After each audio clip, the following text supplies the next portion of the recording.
किसी चीज को अगर मैंने पूरा खोल दिया तो एनर्जी में कन्वर्ट हो गई, कॉम्प्रेस कर दिया तो पार्टिकल में कन्वर्ट हो गई। कागज के टुकड़े को जो पार्टिकल नेचर ऑब्जे कर रहा है उसको जला दो, क्या बनेगी? एनर्जी में कन्वर्ट होगा। अगर वो खुल जाएगी, एनर्जी फैल जाएगी तो क्या बनेगा? एनर्जी में कन्वर्ट होगी, जो अभी तक किसमें थी? Particle. Attention please. Good evening. So आज से अपन स्टार्ट कर रहे हैं जिसका नाम है, पूरे कंसेप्ट का नाम है बेटा मॉडर्न फिजिक्स। कौन सा फिजिक्स? Modern physics. के पहले जो हम लोगों ने देखा तो क्या ओल्ड फिजिक्स था क्या? तो जो पहले देखा उसको हम लोग बोलेंगे बेटा पहले के जमाने के पूरे फिजिक्स को जो न्यूटन के वर्ल्ड में सीखा गया था उसका नाम था बेटा क्या? Classical physics. क्या नाम था?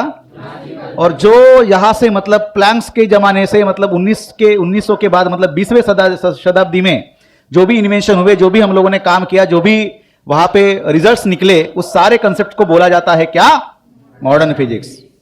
और इसका मॉडर्न फिजिक्स के सबसे बड़े साइंटिस्ट जिसको हम लोग पहचानेंगे, पहचानते कौन? आइंस्टाइन। इसको पहचानते हम लोग। तो सिर्फ आइंस्टाइन ही नहीं है, आइंस्टाइन से भी बहुत अलग अलग जीनियस साइंटिस्ट हुए। आइंस्टाइन ने ऐसे कुछ एक्स्ट्रा ऑर्डिनरी थेरीज बनाई जिसके वजह से वो बहुत ज्यादा क्या बोलते फेमस हो गए। लेकिन उनके तरह ही एक दो कुछ और जीनियस साइंटिस्ट थे उनके जमाने में। So no doubt he was a genius, he is a genius, क्योंकि उन्होंने जो बनाया उसके ऊपर अभी भी काम चालू है, फाइनल रिजल्ट्स मिलने के बाकी है। ठीक है, तो मॉडर्न फिजिक्स हम लोग पढ़ने जा रहे हैं बेटा। ठीक है, तो मॉडर्न फिजिक्स में सबसे इंपॉर्टेंट चीज आती है, पहला जो कंसेप्ट हम लोग स्टार्ट करें जिसका नाम है बेटा क्या? Dual nature of radiation and matter. क्या पढ़ रहे हैं हम लोग? Dual nature of radiation and matter. तो दो वर्ड्स आपको दिख रहे बेटा, एक दिख रहा है आपको कौन सा? रेडिएशन, और सेकंड दिख रहा है कौन सा? मैटर। क्लियर है? तो बेटा दो वर्ड्स तो अपन ने खा लिए, समाप्त कर लिए। अब स्टार्टिंग में देखो क्या वर्ड दिया है? ड्यूअल। क्या नाम दिया है? ड्यूअल। इसका मतलब दो नेचर्स होंगे किसको? रेडिएशन को, और दो नेचर किसको होंगे? मैटर को। सर इसका मतलब यह कि पूरा जमाना, पूरी जिंदगी, मतलब पूरा क्या उसको बोलते, पूरा यूनिवर्स जो पूरा जहां है वो कितने पार्ट से, कितनी से बने, कितने नेचर से बने हैं? दो चीजों से बनाए गए हैं। एक चीज बेटा जिसका नाम है क्या? रेडिएशन, जिसको हम लोग बोलेंगे एनर्जी। क्या बोलेंगे? कौन सी एनर्जी? जैसे कि हम लोग बोलेंगे इसको लाइट। क्या बोलेंगे? और मैटर मतलब क्या? वस्तु, चीज। चीज मतलब वो चीज नहीं जो अपन क्या बोलते उसको पिज्जा के ऊपर डालते हैं, वो चीज नहीं है। ठीक है, चीज मतलब क्या? पार्टिकल। क्या होता है? पार्टिकल, ऑब्जेक्ट जिसको हम लोग बोलेंगे। क्लियर है? अब समझ लीजिए कि क्या होता है रेडिएशन। रेडिएशन के साइड में मैंने क्या लिखा बेटा? लाइट। जो एनर्जी होती है इसको हम लोग क्या नाम देते हैं? रेडिएशन बोलते हैं। जैसे मान के चलो आग जली है कहीं पे, हम लोग वहां पे क्या कर रहे हैं? बोलो ऐसे हाथ क्या कर रहे हैं? सामने रख के। तो हमको क्या लगता है? उसका क्या लगता है? सेक लगती है ना? नहीं लगती। तो क्या किसकी सेक लगती है? वो एनर्जी हमारे हाथों तरफ पहुंच रही है, बराबर है, और हमको क्या लग रही है? वहां पे क्या मिल रही है? एनर्जी मिल रही है। तो वहां से जो निकल रहे हैं लपटे, वो लपटे क्या है बेटा? It is nothing but the radiation. जो सूरज वहां पे है, सन वहां पे बैठा हुआ बहुत दूर पे, वहां से हमारी तरफ क्या आ रही है? लाइट आ रही है, और वो लाइट ही क्या होती है? क्या होती है? रेडिएशन। बात समझ में आई? ठीक, चलो। तो क्या आपको कभी भी लाइट दिखती है? सबसे इंपॉर्टेंट चीज, क्या आपने लाइट देखी है बेटा? अगर किसको देखी है? तो बेटा लाइट दिखती नहीं। इसके पहले भी अपन ने जो डिस्कस किया कौन सा? वेव थ्योरी ऑफ लाइट में तो लाइट दिखती नहीं है। जो आप बोल रहे हैं कि सर ये जो लाइट दिख रही है लाइट है, तो बेटा याद रखना है ये लाइट नहीं है, ये ट्यूब लाइट है। जो आपको दिख रहा है वो ऑब्जेक्ट चमकते हुए दिख रहा है। किसी भी तरह से लाइट जो है वो आपको दिखती नहीं है। अगर दिखी होती तो आपका सूरज यहां पे है बेटा, आपका मतलब हमारा सबका सूरज यहां पे है, यहां से लाइट किसके तरफ आ रही है? बोलो। हाँ, मून की तरफ आ रही है, और हम यहां से देख रहे हैं अपने अर्थ से। क्लियर है? इस तरह से। तो मुझे बताइए जब आप इतना पार्ट जो है ग्लो करते हुए दिखेगा किसका? मून का। तो मुझे बताइए जब आप यहां पे देखोगे, मतलब आपके किसमें? आकाश में, तो रात में, रात के समय क्या यहां पे दिखता है लाइट? जाते समय नहीं दिखता है। इसका मतलब यह है कि लाइट कभी भी आप नहीं देख सकते। लाइट जब किसी ऑब्जेक्ट के ऊपर रीच होती है तो वो ऑब्जेक्ट आपको दिखता है, ना कि हमको लाइट दिखेगी। बात समझ में आई? तो इसलिए जो है लाइट को समझना जो है आपको बहुत बड़ा मुश्किल हो जाता है। इसलिए अलग अलग तरह के उसके ऊपर क्या बनाए गए हैं? थ्योरीज बनाए गए हैं। बात समझ में आई? तो बेसिकली मैं ये बोलना चाहता हूं कि जो लाइट है वो रेडिएशन जो है ये क्या है? It is one form of the energy है। क्या है? एनर्जी। ठीक, किसी को कोई दिक्कत नहीं? चलो ओके। अब यहां पे देखो, ध्यान देना, दूसरी चीज क्या बेटा? मैटर। क्या दिख रहा है? मैटर। मैटर क्या होता है? एक पार्टिकल, एक ऑब्जेक्ट, जिसको क्या होता है? खुद का क्या होगा बेटा? बोलो। मास होगा। और मास जब होगा तो उसको क्या होना चाहिए? P is equal to m into v. मतलब जब उसको फेंकेंगे, बराबर, क्या करेंगे? उसको फेंकेंगे तो उसके पास क्या आ जाएंगे बेटा? मोमेंटम आएगा। कौन सा मोमेंटम? Linear momentum. गोल घुमाएंगे तो कौन सा आएगा? Angular momentum. तो हम लोग इसको स्ट्रेट मैनर में जब हम लोग फेंकेंगे तो उसको क्या आता है? मोमेंटम आता है। बात समझ में? ठीक। अब देखिए रेडिएशन की जब बात करेंगे, मुझे बताइए रेडिएशन जो है, ये जो वन फॉर्म ऑफ एनर्जी है, इसके ऊपर अलग अलग तरह की थ्योरीज हम लोगों ने सीखी। कौन सी वाली? जैसे कि न्यूटन्स की कार्पस्कुलर थ्योरी, हाइजेंस थ्योरी वगैरह वगैरह। क्लियर? तो मुझे बताइए जब आपकी तरफ लाइट आ रही हो तो क्या उसके पास मास होता है? अरे क्या उसके पास मास होता है? नहीं होता है। हमने देखा कि जब लाइट या फिर रेडिएशन आपकी तरफ आएगी तो उसके पास क्या होती है बेटा? बोलो। फ्रीक्वेंसी होगी। क्या होती है? फ्रीक्वेंसी। क्या उसके पास मास होता है? नहीं। और जिसके पास मास होगा उसके क्या पास फ्रीक्वेंसी होगी? नहीं। अगर फ्रीक्वेंसी भी नहीं है तो इसका मतलब क्या नहीं होना चाहिए? उसके पास वेवलेंथ भी नहीं होना चाहिए। क्या नहीं होना चाहिए? वेवलेंथ। बात समझ में आई? तो हम लोगों ने क्या सीखा कि बेसिकली इस दुनिया में कितने तरह की चीजें हैं? दो तरह के। एक मतलब क्या? एनर्जी, जिसको हम लोग क्या बोलेंगे? रेडिएशन। और एक चीज क्या है? मैटर, जिसको हम लोग क्या बोलेंगे? पार्टिकल। तो कितने नेचर बने? एक बना एनर्जी वाला नेचर, मतलब रेडिएशन वाला नेचर। दूसरा क्या बना? Particle nature. तो क्या मैं ऐसे बोल सकता हूं कि एक मेरे पास डोरी है और डोरी को मैंने इस तरह से झटका दिया, तो यहां से झटका जब देंगे तो ये झटका मतलब क्या है? एनर्जी। और एनर्जी क्या है? डिस्टर्बेंस। ये डिस्टर्बेंस ट्रैवल होंगी और हमारे डोरी के एंड में जाके रीच होंगी। एम आई राइट? क्या किसी भी तरह से पार्टिकल आगे बढ़ेगा? नहीं बढ़ता है। क्या आगे बढ़ता है? एनर्जी ट्रैवल करती है। तो जब एनर्जी आगे बढ़ती है तो हम लोग क्या बोलेंगे? उसको कौन सा नेचर बोलेंगे? Wave nature. क्या बोलेंगे? Wave nature. क्योंकि आपकी एनर्जी गई, पार्टिकल जा रहा है। क्या पार्टिकल क्या हो रहा है? जगह पे नाच रहा है। हम लोगों ने वेव में देखा। बात समझ में आई? तो मुझे बताना है यहां पे कि आपकी जब एनर्जी ट्रैवल करे विदाउट किसी भी पार्टिकल के ना ट्रैवल करते हुए, तो उसको हम लोगों ने वेव नेचर बोला था। एक आपके पास बॉल है, उस टेनिस बॉल को पकड़ के आप फेंकोगे तो क्या जाती है आगे? एनर्जी जाएगी। और साथ ही साथ जिस मीडियम से आप भेज रहे हो, मीडियम का पार्टिकल भी क्या कर रहा है? ट्रैवल कर रहा है। तो बेसिकली मैं ये बोलना चाहता हूं बेटा कि दोनों के क्या है? अलग अलग अपने अपने नेचर है। तो जो पार्टिकल नेचर होगा क्या वो वेव नेचर होगा? क्या आपके टेनिस बॉल को मैंने फेंक के मारा तो एनर्जी भी गई, पार्टिकल भी गया, क्या उसको वेव बोलोगे? नहीं बोलोगे। वेव किसको बोला जाता है? जैसे हम लोगों ने बेसिक बेसिक सीखा। क्या चीज सीखी? कंप्रेशन और रेडिफेक्शन कहां पे होता है? लॉन्जिट्यूडनल वेव में। क्या होता है लॉन्जिट्यूडनल वेव? अगर मैं बात कर रहा हूं तो यहां से एयर के हर एक पार्टिकल क्या कर रहे हैं? कंप्रेशन, रेडिफेक्शन, और मेरी यहां से क्रिएट की हुई डिस्टर्बेंस आपकी तरफ पहुंच रही है। बराबर है? तो क्या एयर के पार्टिकल्स आपके कान के अंदर घुस रहे? क्या नहीं घुस रहे? ये सारे एयर के पार्टिकल क्या कर रहे हैं? आगे और पीछे क्या कर रहे हैं? कंप्रेशन और रेडिफेक्शन हो रहे हैं। बात समझ में आई? तो मैं ये बात करना चाहता हूं, ये बोलना चाहता हूं कि basically what is the meaning of wave nature, जिसमें क्या हो? एनर्जी ट्रैवल करती हो। और what is the meaning of particle nature, जिसमें आपकी एनर्जी के साथ साथ पार्टिकल भी ट्रैवल करे। अब सबसे इंपॉर्टेंट चीज आती है, क्या किसी भी एनर्जी के पास, क्या किसी भी लाइट के पास मास होगा? मास नहीं होगा। लेकिन मैटर के पास कोई, अगर मैंने टेनिस का बॉल पकड़ के मैंने फेंक के मारा तो उसके पास मास होगा। इसका मतलब क्या? मोमेंटम भी होगा। लेकिन अगर ये फ्रीक्वेंसी, इसका मतलब उसको वेव नेचर नहीं है, इसका मतलब इसके पास क्या नहीं है? फ्रीक्वेंसी नहीं है। अरे जब क्या बनता है? वेव बनेगी तो वेव के पास क्या होता है? एक वेवलेंथ होगा। और वेवलेंथ से क्या डेवलप होगा बेटा? बोलो। फ्रीक्वेंसी भी डेवलप होगी। हमने सीखा। बात समझ में आई ना? तो मैं ये बोलना चाहता हूं कि वेव नेचर जो होगा वो क्या नहीं होगा? पार्टिकल नेचर नहीं होगा। और जो पार्टिकल नेचर को ऑबे करेगा वो वेव नेचर नहीं होगा। इसका मतलब दुनिया में कितने तरह की चीजें हैं? दो तरह की चीजें हैं। यहां तक समझ में आई? ठीक। तो सबसे इंपॉर्टेंट चीज, पार्टिकल का नेचर कैसा होता है? मान के चलो कि एक पत्थर पकड़ के मैंने जोर से फेंक के मारा, किसके तरफ? इस वॉल के तरफ। तो ये जो आपका पार्टिकल है वो कैसा जाता है? सीधा जाता है। जाएगा नहीं जाएगा? जाएगा। तो पार्टिकल का फर्स्ट नेचर, उसके पास मास होगा। और जब वो ट्रैवल करेगा, कैसे करेगा? स्ट्रेट लाइन में करेगा। ठीक। जिस किसी भी ऑब्जेक्ट के ऊपर जाके लाए होगा, पहुंचेगा, उसका नेचर। अगर मैं किसी भी वॉल को पकड़ के जोर से पटकू, मारू पत्थर पकड़ के, तो क्या होगा? वहां से कुछ ना कुछ ऑब्जेक्ट निकलेगा। तो जो एनर्जी है किसके तरफ? पार्टिकल के तरफ। वो उस सरफेस के ऊपर जाके पहुंचेगी और उसको निकाल के बाहर निकालेगी, कुछ पार्टिकल्स को बाहर खींच के निकालेगी। ये किसका नेचर है? पार्टिकल का नेचर है। लेकिन मान के चलो ये जो लाइट दिख रही है, ये लाइट अगर आपके किसी सरफेस के ऊपर पड़े तो क्या वो निकाल सकती है पार्टिकल को बाहर? नहीं निकाल सकती। तो ये जो नेचर है पार्टिकल का, वो वेव नेचर नहीं हो सकता। बराबर है ना? लेकिन हमने देखा, हमने कुछ ऐसे एक्सपेरिमेंट किए कि जिसमें क्या हुआ बेटा, सुन लो अच्छे से, कि आपका जो लाइट है उसकी सुटेबल फ्रीक्वेंसी का लाइट किसी सरफेस के ऊपर गिरे तो वो सरफेस से क्या निकाल के बाहर निकालेगा? कुछ पार्टिकल्स निकालेगा। जैसे एक एक्सपेरिमेंट का नाम हम लोग लेंगे, जो अगले लेक्चर में हम लोग डिस्कस करेंगे, जिसका नाम है क्या? Photo electric effect. जिसमें आपका लाइट किसके ऊपर पड़ा? एक सरफेस के ऊपर पड़ा। अल्कली मेटल नाम का सरफेस अपन लिए।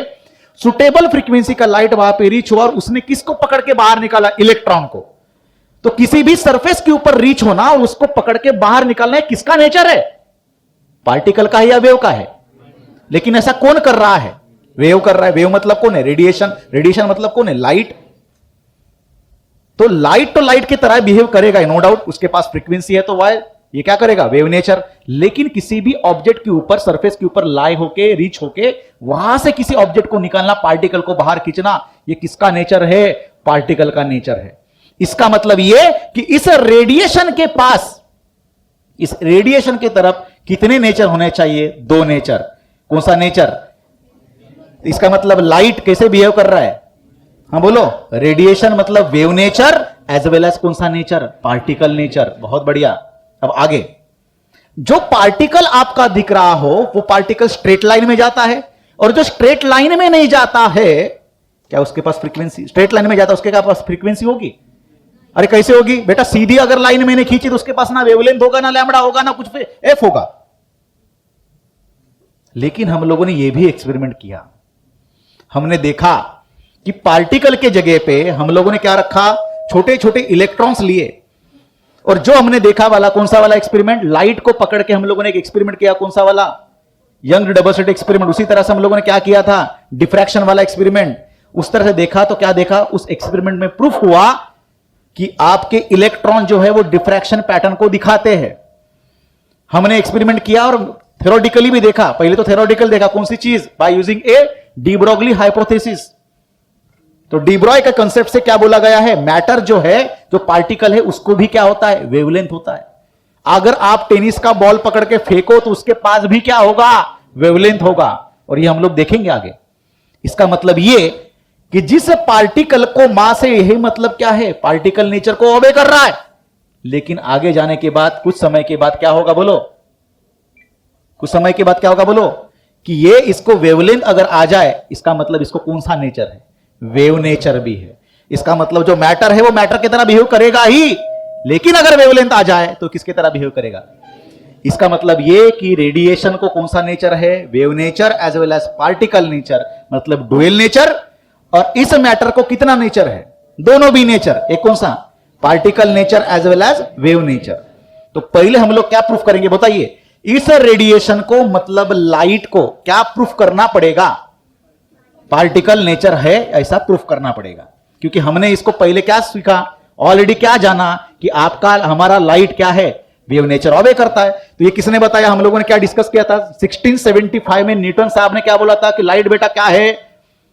कार्पस्कल एक पार्टिकल है। उन्होंने इमेजिन किया कि कार्पस्कल छोटा सा एक टाइनी पार्टिकल है जो आएगा आपके रेटिना पे जाके रीच होगा तो आपको सेंसेशन होगा। उन्होंने बोला, उन्होंने ऐसी चीज बोली कि लाइट जब डेंसर मीडियम में ट्रेवल करेगा तो उसकी स्पीड ज्यादा होगी और रेयर मीडियम में कम होगी। बाद में क्या हुआ? फोकल्स नाम के जो साइंटिस्ट है उन्होंने क्या किया? उसको डिसअप्रूव किया। ऐसा नहीं होता है। लाइट की स्पीड कहां पे ज्यादा होती है? रेयर मीडियम में ज्यादा होगी और डेंसर में कम होगी। तो हम लोगों ने लोअर स्टैंडर्ड में भी सीखा था, बराबर है।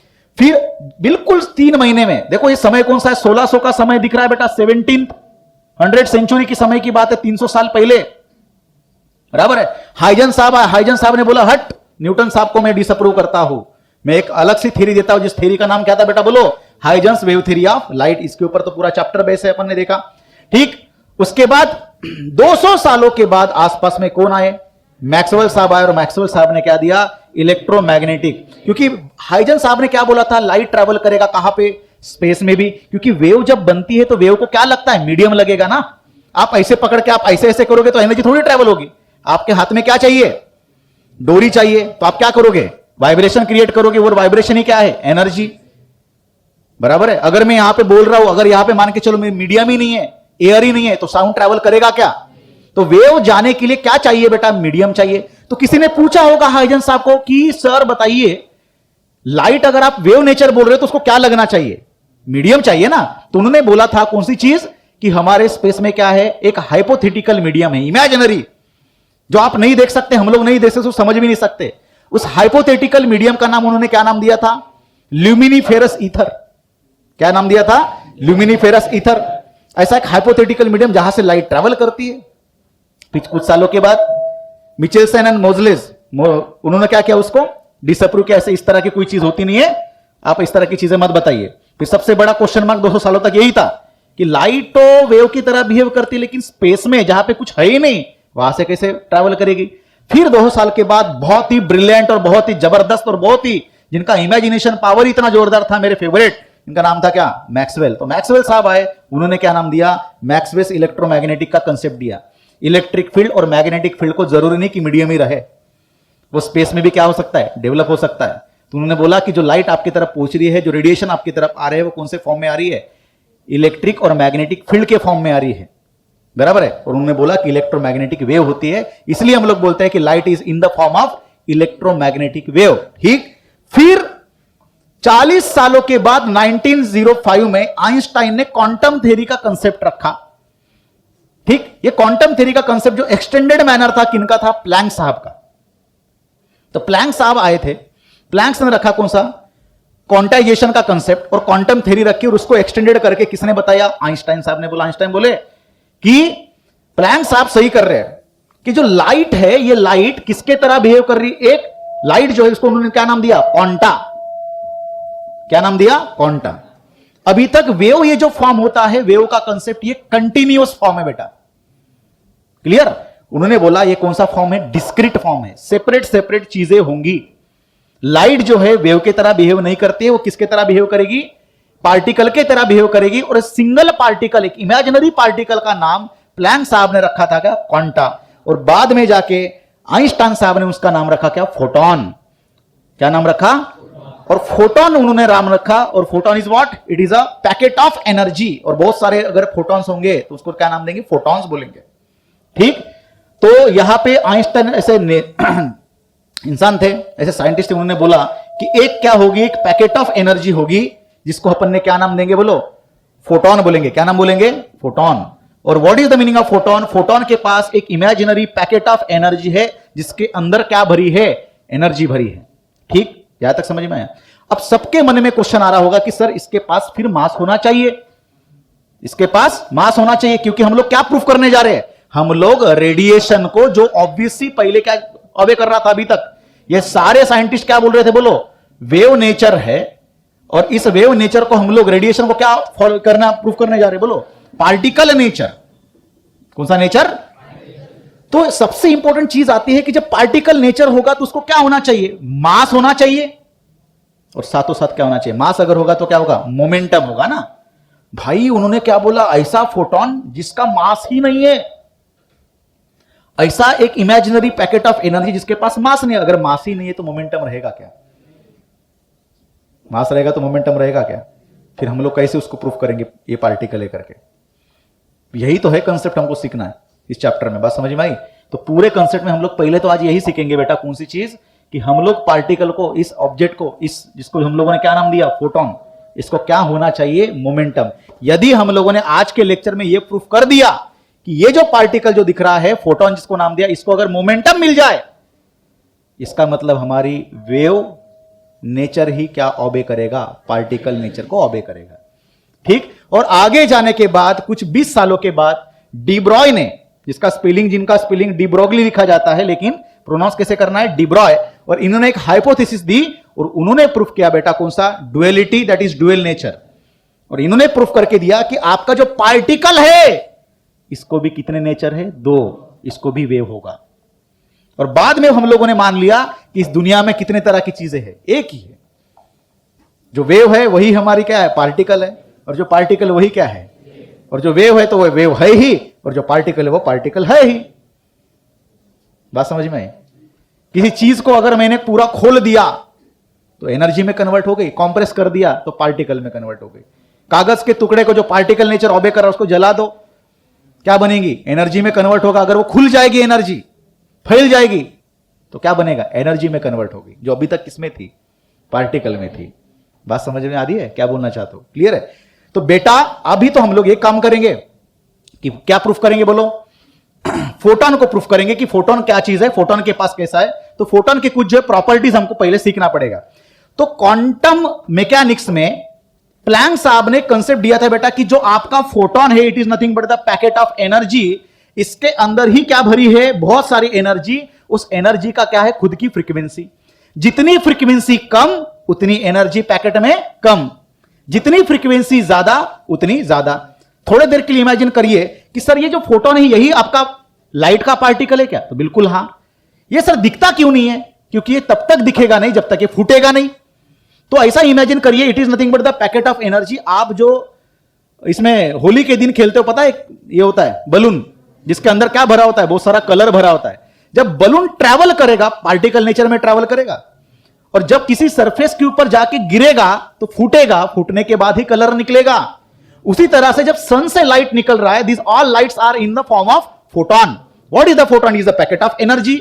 और जब ये ट्रैवल कर रहा है तब तक दिख रहा है क्या? नहीं। और जब मून पे जाके रीच होगा और सरफेस पे जाके स्ट्राइक होगा, फूटेगा, तो सरफेस दिखेगा।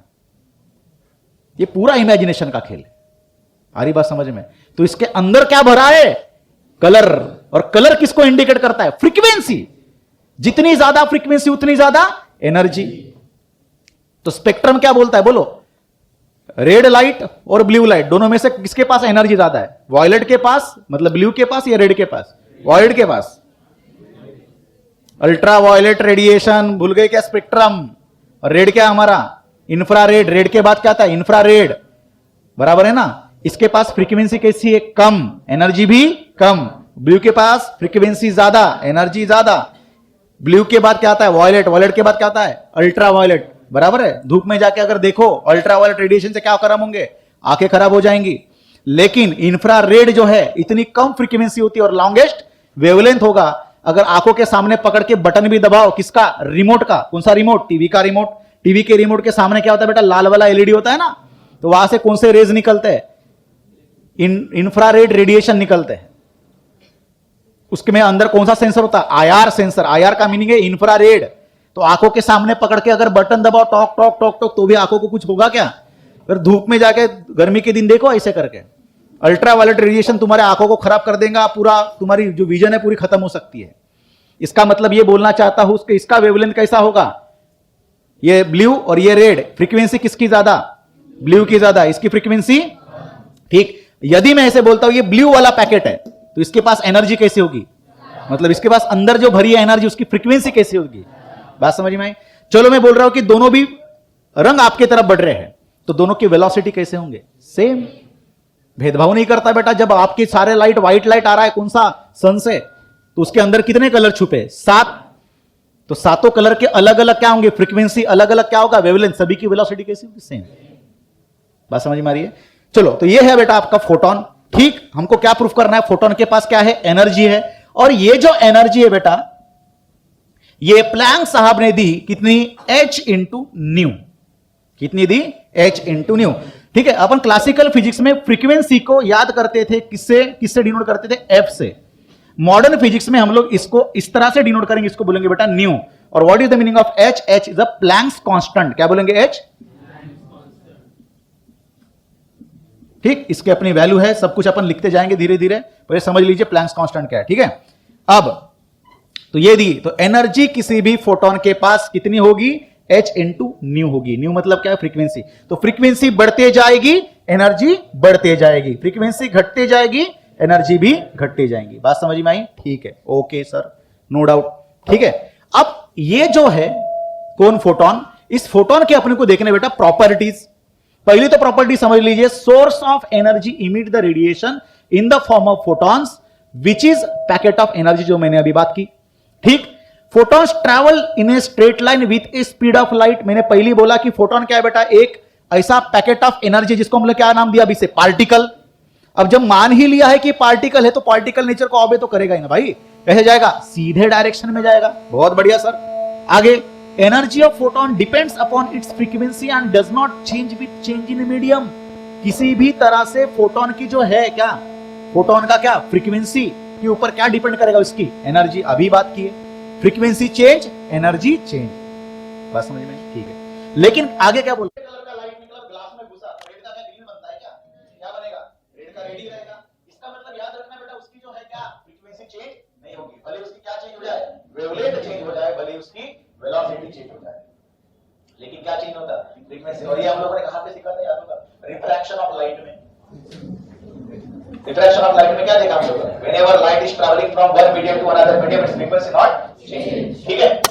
It's its wavelength and velocity change with the medium. बिल्कुल वेवलेंथ और वेलोसिटी चेंज होगी। और सबसे इंपॉर्टेंट चीज, ये दो चीजें याद रखना बेटा, photons does not exist at rest. Particle भले ही आप पेन को जगह पे रख सकते हो, लेकिन फोटॉन का बनना मतलब ही लाइट का बनना, और लाइट जगह पे रहेगा क्या?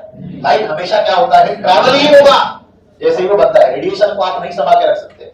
और उसके बाद at its rest mass is zero. क्या होता है? रेस्ट मास की वैल्यू कितनी होगी? जीरो। तो रेस्ट मास का फार्मूला होता है बेटा कितना? m not is equal to m under root of 1 minus v by c, sorry v square by c square. अब मुझे बताइए what is the meaning of v? Velocity. c क्या है? Velocity of light. और हमने क्या बोला बेटा? फटाक से बोलो कि आपके लाइट की वेलोसिटी किसके बराबर होगी? सॉरी, फोटॉन की वेलोसिटी किसके बराबर होगी? वेलोसिटी ऑफ लाइट के बराबर। तो v की जगह पे क्या पुट करेंगे? c पुट करेंगे। दोनों में क्या होगा? कैंसिल है। तो कितना बचा? 1 माइनस 1। तो m इसका क्या है? कौन सा मास है? ये ट्रैवलिंग वाला मास है। ट्रैवलिंग वाला मास इनटू 0 इज व्हाट? 0। तो रेस्ट मास की वैल्यू कितनी बची? 0। आई बात समझ में? ये आपको समझ में आया होगा। क्लियर है? आगे बढ़ेंगे। अब सबसे इंपॉर्टेंट चीज आती है यहां पे। क्लियर कि सर यहां पे हमको ये प्रूफ करना है कि सर इसको तो पार्टिकल मान लिए, मास तो नहीं है। आपने मास रेस्ट मास कितना बोला? 0। तो इसको मोमेंटम अगर नहीं रहता है तो ये पार्टिकल नेचर को हमें कैसा करेगा? बराबर है। तो यहां पे आता है बेटा सबसे जबरदस्त चीज, जिसका नाम क्या है? आइंस्टाइन्स एनर्जी या फिर मास एनर्जी रिलेशन। क्या लिखेंगे हम लोग? Mass energy relation. सबसे बढ़िया चीज उन्होंने दी कौन सी बेटा? E is equal to mc square. Mass और c क्या है? Velocity of light. और E क्या है? एनर्जी। बस समझ में? अब देखो ध्यान देना, यहां पे मैं इस फार्मूले को जो प्लैंक साहब ने दिया, इस प्लैंक साहब वाले फार्मूले को इस तरह से लिख सकता बेटा। कैसे? That is h into nu is what? Frequency. बेटा हमने क्या सीखा बेटा? बोलो। हां, वेलोसिटी वेव में velocity is equal to what? बोलो, लैम्बडा बाय t। याद होगा 1 बाय t मतलब क्या थी? फ्रीक्वेंसी। याद होगा मॉडर्न फिजिक्स में v को क्या किससे लिखेंगे? c से। लैम्बडा को लैम्बडा से लिखेंगे और f को किससे डिनोट करेंगे? न्यू से। तो मुझे बताइए nu is what? Frequency is equal to velocity by lambda. अरे बराबर है ना? तो जहां पे आपको क्या दिख रहा है? न्यू दिख रहा है, वहां पे क्या लिखेंगे बेटा? बोलो। हां, that is c by lambda भी हम लोग इसको लिख सकते हैं। ये किसने दिया? प्लैंक साहब ने दिया। आइंस्टाइन सर क्या बोलते हैं? E is equal to mc square. Clear है? अब E is equal to mc square बोलेंगे तो E की जगह पे क्या मैं ये वैल्यू पुट कर सकता हूं? hc बाय लैम्बडा या फिर h इनटू न्यू। नहीं कर सकते तो मैं ऐसे लिखता हूं h into nu equals to what is this? mc square. चलेगा? मुझे क्या देखना बेटा? मास देखना है। m is equal to h nu by c square. ठीक? अरे हां क्या ना? बहुत बढ़िया। आगे थोड़ी देर के लिए सोचिए कि सर मोमेंटम का फार्मूला होता है मास इनटू वेलोसिटी। अब हमने ये तो मान लिया, प्रॉपर्टी कौन सी मान ली कि फोटॉन जो है वो किसके स्पीड से जाकर जा रहा है? लाइट के स्पीड से। तो m इनटू वेलोसिटी, वेलोसिटी की जगह पे हम लोग क्या पूछेंगे? c के। m के जगह पे क्या करेंगे? v इज इक्वल टू हां h into nu by c square into c। तो क्या बना फार्मूला? c get cancel. तो p is equal to h nu by c। क्या लिखेंगे हम लोग? h nu by c। आई बात समझ में? अब अच्छे समझ लीजिए, न्यू बाय c मतलब क्या होता है बेटा? बोलो। अभी लिख के दिया था मैंने, बोलो। न्यू बाय c मतलब क्या है बेटा? क्या बनता है? न्यू इज इक्वल टू क्या था फार्मूला? c by lambda. तो 1 by lambda is equal to what? Nu by c। इसको क्या लिखेंगे? h by lambda. अब देखो मोमेंटम का फार्मूले में क्या आया? मोमेंटम के फार्मूले में क्या आया? समझ लो इसको। क्या आया? h by lambda. इसका मतलब ये कि जिस पार्टिकल के पास क्या हो? वेवलेंथ हो। क्या हो? उसको क्या मिल सकता है? मोमेंटम मिल सकता है। हालांकि वो क्या करते रहे? ट्रैवल करते रहे। क्या जरूरी है कि इसके पास मास ही रहे? नहीं। बात समझ में? मोमेंटम के फॉर्मूले में क्या आया? बोलो। फ्रीक्वेंसी आई। क्या आई? वेलोसिटी आई। बराबर है? जिसके पास फ्रीक्वेंसी है उसके पास क्या है? मोमेंटम है। तो कंसेप्ट हम लोगों ने स्टार्टिंग में क्या देखा था कि जिसके पास क्या है? मोमेंटम है। उसके पास जरूरी क्या थी? मास रहना चाहिए। हमने क्या प्रूव किया कि जिस पार्टिकल के पास क्या हो? खुद की फ्रीक्वेंसी और खुद का वेवलेंथ हो, वो क्या किसमें रहे? ट्रैवल करते रहे। तो उसके पास क्या होगा? मास की जरूरत है क्या? इसका मतलब मास की वैल्यू अगर 0 भी रहे तो भी उसके पास क्या होगी? मोमेंटम होगी। और यही वजह है बेटा हम लोग बोलेंगे कि मोमेंटम होने की वजह से प्रोटॉन को क्या है? बिना मास का मोमेंटम है। दैट्स व्हाई हमारा फोटोन क्या होना चाहिए, हमारा लाइट क्या है, कौन सा नेचर ऑबे करता है, पार्टिकल नेचर को ऑबे करेगा। आई बात समझ में, सबको क्लियर हो गया। तो अब हम लोग क्या करेंगे, कुछ एक्सपेरिमेंट्स करेंगे और इस एक्सपेरिमेंट के आधार पे हम लोग डिसाइड करेंगे बेटा कौन सी चीज कि हमारा फोटोन जो है किस तरह से पार्टिकल की जैसे बिहेव करता है। आई बात समझ में।